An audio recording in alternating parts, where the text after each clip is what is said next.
So gamit nitong ramp pump mga kapatid, wala itong itong device or itong pump na hindi nangangailangan ng kuryente. So malaking tipid ito dahil hindi ka na magbabayad ng kuryente dito. Dito mga kapatid, mayroon tayong matutunan sa araw na ito. Tingnan nyo itong uncle ko. Oh. Alam nyo ba na nakatira siya dito sa elevated na bahagi, no? Kung saan mataas yung kanyang pinagtatayuan ng bahay. At saka yung tubig sa baba ay gusto niyang pakyatin papunta doon sa itaas. Magagawa po ito using ng tinatawag natin na ramp pump. So mayroon pong iba't ibang variation ng ramp pump, forma, shapes, hugis, at ibang techniques sa pag-install nito. Pero hindi natin tatalakayin ngayon kung paano gumawa. Ang tatalakayin ngayon natin dito is paano ito i-set up lang, no? Makikita natin dito na legit ang ganitong klaseng imbento dahil hindi na ito nangangailangan ng kuryente. So, ang water source natin dito, makikita natin dito sa video, gumagawa si Uncle ng semento para itong water source na ito, itong stream, no? Isang maliit lang na para siyang kanal na meron namang sustainable na agos ng tubig. So ito ang kinakailangan sa pagbuo ng ramp pump. Kailangan meron kang sustainable na agos ng tubig. So dito, para magawa ito ni Uncle, ay kailangan niyang magbaon dito ng PVC pipe na numero 2. At dito ay nilagyan niya ito ng semento at ng bato. At pag tumigas na ito, yung tubig dito ay dadaan dito sa tubo at padadaanin naman dito sa ramp pump. Ito po yung ramp pump mga kapatid, no?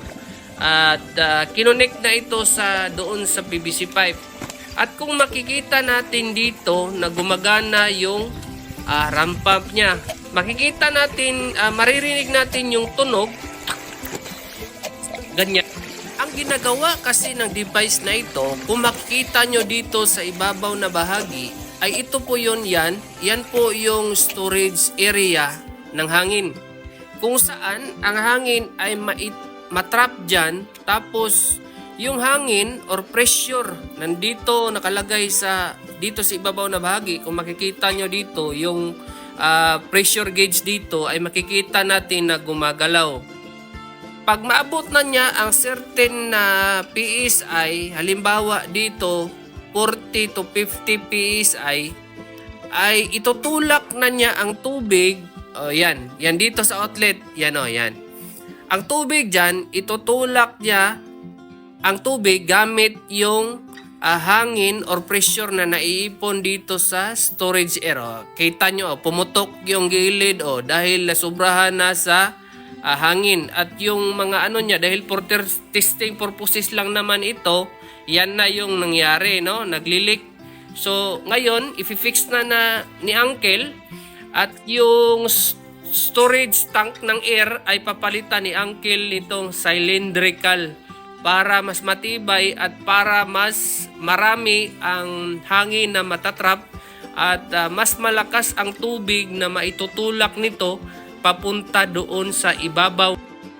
Sa ibabaw na bahagi dahil gusto papuntahin ni Uncle ang tubig doon dahil doon siya nakatira. Yung ilog naman, yung streamline na parang kanal dito ay mababa ito. So wala kasing tubig doon sa ibabaw kaya gusto niya magkaroon ng tubig doon, supply. Baka gusto ni Uncle na gumawa ng fish pond doon para makapag-alaga siya ng mga tilapia para sustainable yung pamumuhay niya doon, no? Hindi na siya kailangan bumili pa ng isda dahil mayroon na siyang sariling isda.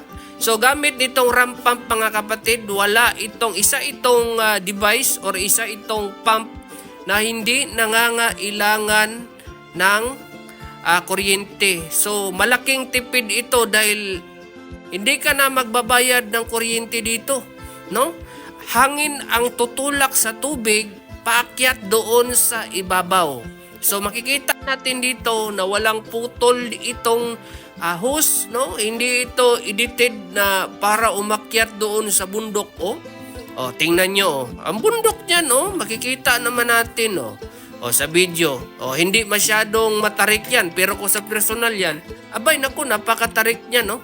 Nakapunta ako dyan sa sa lugar ni Uncle. O, tingnan natin dito, dahil malaki naman yung cylindrical na air storage doon. O, ganyan kalakas. O, tingnan nyo yan. O, ang galing yan. O, ganon katipid.